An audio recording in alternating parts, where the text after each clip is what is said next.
இப்போ சமீபமாக ஒருத்தர் கேட்டார், அம்மா எனக்கு 40 வயசு ஆயிடுச்சு, இனி நான் என்னம்மா வாழ போகிறேன்னு.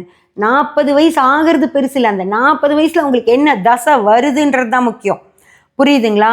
சூப்பரான ஒரு தசை வந்துருச்சுன்னா நீங்கள் எங்கேயோ போயிடுவீங்க, அம்பானியாவே ஆயிடுவீங்க. புரிஞ்சுதா? அதே சுக்கிரன் கெட்டு போய் வந்திருந்தது, இவ்வளவு காலம் வந்தது எல்லாம் வீணாக போயிடும். புரியுதுங்களா? ஒரு மனுஷனுடைய வளர்ச்சி அப்படிங்கிறது அந்த 40லேருந்து 60 வயசு வரைக்கும் தான். 40 வயசில் ஒரு என்ன தசை வருதோ அதுதான் உங்கள் வாழ்க்கையை தீர்மானிக்கும். அதை தான் பார்க்கணும். புரிஞ்சுதுங்களா? ராசி பார்வை இல்லை, விவரம் தெரிஞ்சவங்க அதுதான் கேட்பாங்க.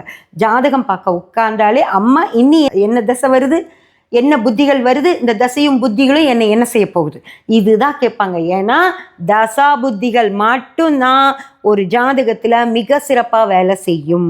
புரிஞ்சுதுங்களா? ஒரு கிரகம் எப்படி இருக்குன்னு செய்யும், ஆனால் தசா புத்திகள் மட்டும்தான் உங்கள் வாழ்க்கையையே தீர்மானிக்கும்.